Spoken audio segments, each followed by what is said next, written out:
तू ही रे माझा मितवा या मालिकेच्या आजच्या भागामध्ये आपण बघूया. इथे आता ईश्वरी मामांना रूममध्ये बोलावते. तेव्हा मामा म्हणतात, अर्णव ईश्वरी काय झालं, अचानकपणे असं बोलावून घेतलं. तेव्हा ईश्वरी म्हणत असते की मामा, राकेशला आपल्याला पुन्हा एकदा एक्सपोज करायचं आहे. आपल्याकडे ही शेवटची संधी आहे आणि ह्या वेळेला राकेशचा आपण पर्दाफाश करायचा. त्याने मेमरी लॉसचं नाटक केलेलं आहे, ते आपण उघडं पाडायचं. मामा म्हणतात, हो पण कसं काय, असं काय करायचं. तेव्हा ईश्वरी म्हणते, आपण नाही, या वेळेला जे करायचं आहे ते मी करणार आहे. तेव्हा इथे मामा म्हणतात, म्हणजे. ईश्वरी म्हणते, मामा, घरामध्ये कुणीही नसताना मी राकेशच्या रूममध्ये जाणार आहे, त्याच्यासाठी सरबत घेऊन. तुम्हाला सगळ्यांनाच माहिती आहे की राकेशची माझ्यावरती वाईट नजर आहे आणि तेव्हा मी तिथे एकटी आहे हे समजल्यानंतर राकेश नक्कीच काहीतरी विचित्र काम करणार, कारण तो त्याची फितरत कधीच बदलणार नाही, मला माहिती आहे. त्याने एकदा का चुकीचं काम केलं की आपण त्याला पकडायचं. तेव्हा मामा म्हणतात, ईश्वरी हे सगळं करायची खरंच गरज नाही, आगीशी कशाला खेळायचं. ईश्वरी म्हणते, मामा, दुसरा पर्याय नाही आहे. आपल्याला त्याची भांडाफोड करायची असेल तर आपल्याकडे हा एकमेव पर्याय आहे, एकमेव संधी आहे आणि त्या संधीचं आपण सोनं केलं पाहिजे असं मला वाटतं. तेव्हा मामा म्हणतात, अर्णव, तुला काय वाटतं. तेव्हा अर्णव म्हणतो, मामा, मला पण हे पटत नाही आहे, पण आता आपल्याकडे दुसरा पर्यायसुद्धा नाही आहे. तेव्हा आपण एक काम करूया, कणूला डॉक्टरकडे घेऊन जाण्यासाठी तू आणि मामी आता ताईबरोबर जाणार आहात. राकेशच्या समोरूनच जा. मी माझ्या मीटिंगसाठी बाहेर गेलो आहे असं सांगेन आणि आजी गुरुजींकडे गेली आहे हे त्याला माहितीच आहे. तेव्हा त्याला असंच वाटलं पाहिजे की मी सिंदूर एकटी घरामध्ये आहे, म्हणजे तो काहीतरी चुकीचं पाऊल उचलेल आणि तेव्हाच आपण त्याला पकडू. ईश्वरी म्हणते, तुम्ही काळजी करू नका, अर्णव सर असणार आहेत ना माझ्या आजूबाजूला आणि मोबाईल मी चालूच ठेवणार आहे. आमचं जे काही कन्व्हर्सेशन होईल ते सगळं अर्णव सर ऐकणार आहेत. मी नक्कीच काहीतरी चुकीचं घडलं तर मी आरडाओरडा करेनच, तुम्ही काळजी करू नका. तेव्हा ईश्वरी आता प्लॅनसाठी पूर्णपणे रेडी झालेली असते. तर इथे अंजलीने कणूला छान तयार केलेलं असतं. तेव्हा तिथे मामा आणि मामी दोघेजणे येतात. तेव्हा इथे मामा म्हणत असतात, झाली का आमची कणू तयार. अंजली म्हणते, हो, तर आम्हाला रूममध्ये बसायला अजिबात आवडत नाही, बाहेर जायचं म्हटलं की आम्ही खूपच जास्त खुश होतो, हो की नाही कण्णू. आणि कणूला घेऊन आता मामा, मामी, अंजली डॉक्टरकडे गेलेले असतात. तेव्हा इथे राकेश सगळे आवराआवर करत असतो, खेळणी वगैरे सगळी उचलून ठेवत असतो. ईश्वरी म्हणते, मामा, तुम्ही निघालात ना, जेव्हा तुम्ही परत याल ना, येण्याच्या आधी फक्त तुम्ही एक फोन करा नाहीतर मेसेज करा, म्हणजे आम्हाला कळेल तुम्ही यायला निघालात ते. तेव्हा इथे ईश्वरी म्हणत असते की अर्णव सर, चला आता मामा आणि मामी अंजलीताई आणि कणूला घेऊन हॉस्पिटलला गेलेले आहेत, आता आपण आपल्या प्लॅनला सुरुवात करूया. तेव्हा अर्णव म्हणत असतो की मी सिंदूर, खरंच मला हे जरा खूपच जास्त रिस्की वाटतं आहे.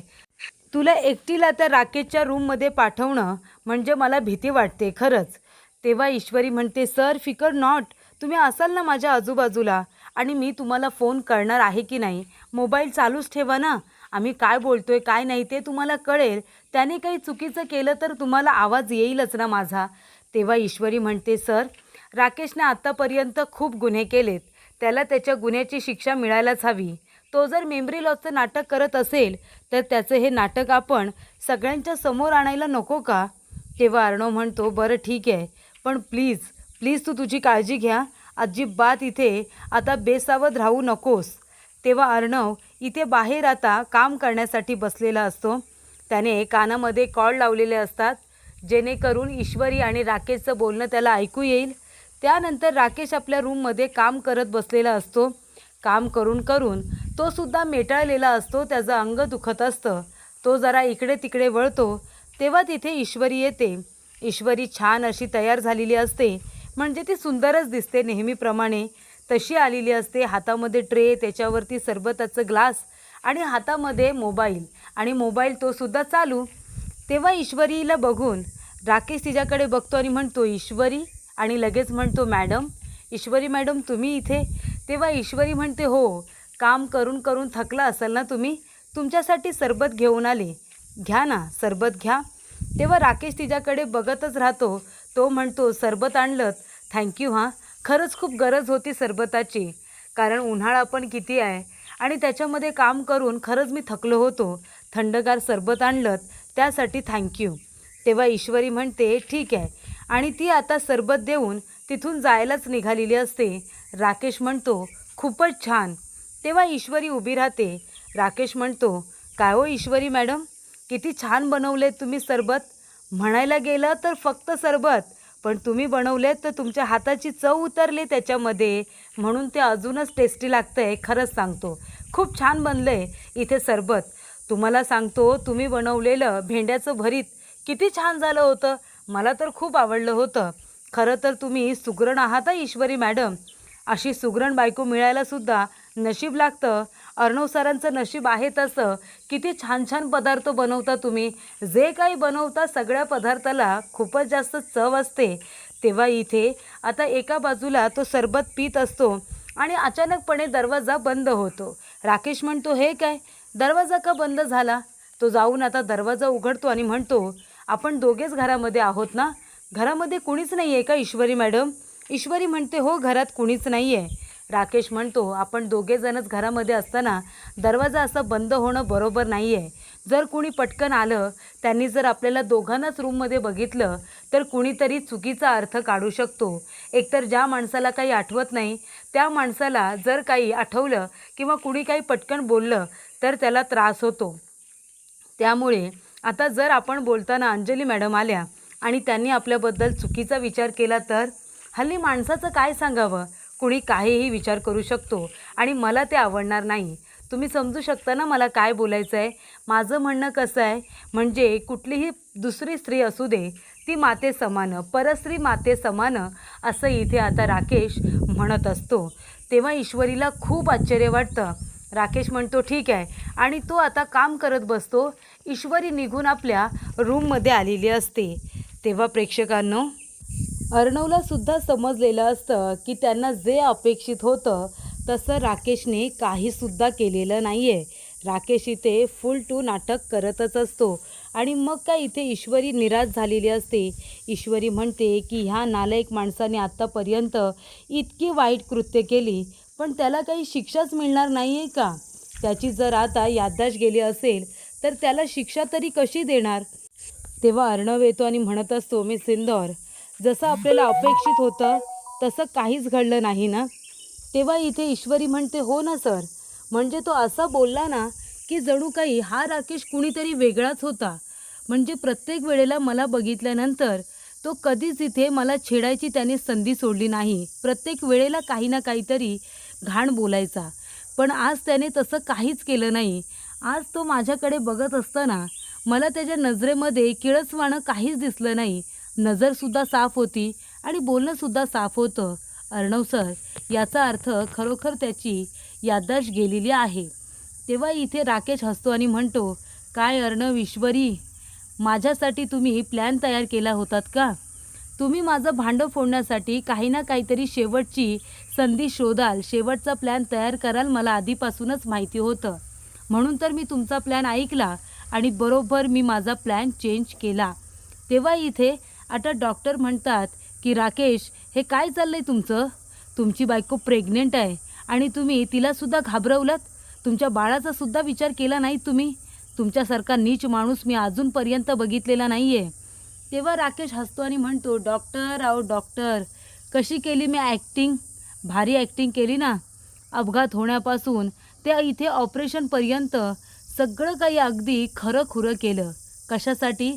तर फक्त माझं भांडं फुटू नये यासाठी. डॉक्टर आधी मॅनेज होत नव्हता, पण किडनी रॅकेटमध्ये त्याचा हात आहे हे मी त्याला सांगितल्यानंतर तो माझ्याबरोबर नाटकामध्ये सामील झाला. त्याने मला मदत केली. माझी स्मृती गेली आहे असं त्याने यांना सांगितलं, म्हणून तर सगळ्यांनी विश्वास ठेवला.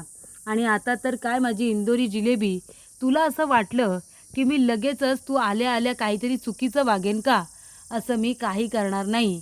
अर्णव, ईश्वरीने ठेवला माझ्यावरती विश्वास, आता करणार मी त्यांची बत्ती गुल, असं राकेश म्हणत असतो. ईश्वरी म्हणते, सर, खरोखर जर राकेश आता खरोखर त्याची याददाश्त गेली असेल तर आपण त्याला शिक्षा कशी द्यायची? अर्णव म्हणतो, बरोबर आहे. आता तो जरी चांगलं वागत असला तरी याआधी त्याने जे काही गुन्हे केलेत ते माफ करण्यासारखे नाहीच आहेत ना. त्याची शिक्षा तर त्याला मिळायलाच हवी. असा विचार आता अर्णव ईश्वरीने केलेला असतो. तर इथे आता टेन्शनमध्ये आलेला असतो आकाश. आकाशला कळत नसतं की त्याच्याबरोबर असं का घडतंय. तेव्हा तिथे येते सुप्रिया. ती म्हणते, आकाश तुम्ही कधीपासून इथे असेच बसलात? हे बघा, तुम्ही एक काम करा, तुम्ही आता घरी जा. मी नमूला समजावते ना. तेव्हा आकाश म्हणतो, अजिबात नाही. मला एकदा तिच्याशी बोललं पाहिजे. जे काही गैरसमज आहेत ते दूर केले पाहिजे. तेव्हा इथे सुप्रिया म्हणत असते की माझा विश्वास आहे तुमच्यावरती. तेव्हा इथे आकाश म्हणतो, खरंच सांगा तुम्ही काकू, तुम्हाला खरंच असं वाटतं का की मी असं काहीतरी केलं असेल? मी शुभंकरला मारायला गुंड पाठवेन? मी असा विचार का करेन? पण एक गोष्ट मला कळत नाही आहे की कुणी माझं नाव घेतलं असेल. असं कोण आहे ज्याने माझं नाव घेतलं असेल? मला त्या माणसाला आता शोधून काढायचं आहे. तेव्हा सुप्रिया म्हणते, हे बघा तुम्ही काळजी करू नका, मी नमूला समजावेन. तेव्हा इथे शुभंकर येतो आणि म्हणतो, त्याची काही गरज नाही आहे मावशी. आता हे सगळं माझ्यामुळे झालं ना. माझ्यामुळे या दोघांमध्ये जर भांडण होत असेल तर मला ते नाही चालणार आहे. तेव्हा सुप्रिया म्हणते, शुभू आता हे काय नवीन? शुभू म्हणतो, नवीन नाही आहे, नवीन नाही आहे मावशी. खरोखर मला आता जायचं आहे. मी इथे राहणार नाही आहे. माझ्यामुळे नमूमध्ये आणि आकाशमध्ये जर भांडण होणार असेल, ते जर इन्सिक्युअर होणार असतील तर मला ते चालणार नाही. आणि हे बघ आकाश, तूसुद्धा मला माफ कर. माझ्यामुळे तुमच्या दोघांमध्ये भांडण झालं. मी पोलीस कंप्लेंटसुद्धा मागे घेईन. तेव्हा आकाश म्हणतो, हे बघ तू किती आणि काही बोल, पण मी काही इन्सिक्युअर वगैरे नाही आहे. नम्रताचा काहीतरी गैरसमज झाला आहे. आणि महत्त्वाची गोष्ट म्हणजे मी काही तुला गुंड वगैरे पाठवलेले नाही आहेत मारायला. त्यामुळे केस मागे घे नाही तर घेऊ नकोस. पण मी काहीच केलेलं नाही आहे. फक्त मी तुला एवढंच म्हणेन की तुला घर सोडून जायची गरज नाही आहे. तू जर गेलास तर काकू आणि नम्रतापेक्षा मलाच वाईट वाटेल. म्हणून तू नको जाऊ. माझी काही हरकत नाही आहे. तेव्हा इथे शुभंकर मिठी मारतो आणि म्हणतो, आकाश तू खरंच किती चांगला आहेस रे. आणि त्यानंतर इथे अर्णवला फोन आलेला असतो शिर्केचा. शिर्के म्हणत असतो की सर, बँगलोरचे जे आपले क्लायंट आहेत त्यांच्याबरोबर आपल्याला डील फायनल करायला जायचं आहे. तेव्हा इथे अर्णव म्हणतो, शिर्के तुम्हाला काही डोकं वगैरे फिरलं आहे का? अहो आता इतक्या माझ्या मीटिंग्ज लाईन्ड अप असताना मी इथे बँगलोरला 2-3 दिवसासाठी कसं काय जाणार आहे? इथे आता राकेश जिजू जे आहेत ना, ते अजूनपर्यंत पूर्णपणे बरे नाही आहेत. मी इथे माझ्या मीटिंग्समध्ये आता बिझी आहे. ही सुद्धा महत्त्वाचीच कामं आहेत ना. आणि त्याच्यामध्ये आकाशसुद्धा त्याच्या पर्सनल लाईफमध्ये पूर्णपणे बिझी झाला आहे. त्याला डोकं वर काढायला जागा नाही आहे. त्याला मी कसं काय पाठवणार आहे बेंगलोरला? तो काय म्हणेल की माझी अवस्था अशी आहे आणि दादा मला बेंगलोरला पाठवतोय. हे बघा तुम्ही एक काम करा, तुम्ही काही करा पण आता बेंगलोरला जाता येणार नाही आहे. तेव्हा हे बोलणं राकेशने ऐकलेलं असतं. राकेश येतो आणि म्हणतो, माफ करा मला अर्णव सर, पण मी जाऊ का बेंगलोरला? बेंगलोरचं जे काही काम आहे ते मी करेन. तेव्हा अर्णव म्हणतो, बरं ठीक आहे शिर्के, एक काम करा, राजेश भोसले आहेत ना ते जाणार आहेत बेंगलोरला, तिकीट वगैरे फायनल करा. तेव्हा इथे फोन ठेवल्यानंतर अर्णव म्हणत असतो की हे बघा राजेश जिजू, मगाशी घाईघाईमध्ये मी तुमचं नाव सांगितलं शिर्केला, पण तुम्हाला खरोखर जमणार आहे का? तुम्हाला झेपेल का? कारण हे डील खूप महत्त्वाचं आहे आपल्यासाठी. तेव्हा राकेश म्हणतो, तुम्ही काळजीच करू नका, हे डील आपल्यालाच मिळणार आहे. तेव्हा अर्णव म्हणतो की मला तुमच्याकडून हीच अपेक्षा आहे. तेवढ्यात मामा आणि मामी अंजली आणि कणूला घेऊन हॉस्पिटलमधून घरी आलेले असतात. तेव्हा इथे ईश्वरी आणि अर्णव दोघेजण येतात. ईश्वरी म्हणते, मी घेऊ का कणूला? अंजली म्हणते, नाही नको, त्याची काही गरज नाही आहे, मी आहे ना कणूला घ्यायला. ईश्वरी म्हणते, काय म्हणाले डॉक्टर? तेव्हा इथे मामी म्हणते, काही नाही, डॉक्टर म्हणाले की हे सगळं काही उत्तम आहे, फक्त कसं आहे ना, कणूला नेगेटिव्ह लोकांपासून थोडं लांबच ठेवा. नेगेटिव्ह लोकं आली ना आजूबाजूला की त्रास होतो. तेव्हा इथे मामा म्हणतात, असं म्हणाले डॉक्टर? अंजली म्हणते, हो, म्हणाले डॉक्टर असं की नेगेटिव्ह लोकांपासून कणूला लांब ठेवा म्हणून. तू नव्हतास ना मामा तिथे, तेव्हा सांगितलं मला डॉक्टरांनी. तेव्हा ईश्वरी, तू जरा शक्य होईल तेवढं कणूपासून लांबच राहा. तू आहे ना माझ्या कणूला कुठेही घेऊन जायचं नाही आहे, ना बाहेर ना घरामध्ये. तेव्हा इथे अर्णव म्हणतो, ठीक आहे ताई, तुला जसं हवं आहे तसंच होईल. तेव्हा इथे अंजली म्हणते की नेगेटिव्ह लोकांपासून लांब राहायचं तर मला घरच सोडून जावं लागेल आणि ते काही तुम्ही अलाव करणार नाही, त्यापेक्षा मी राहते इथेच.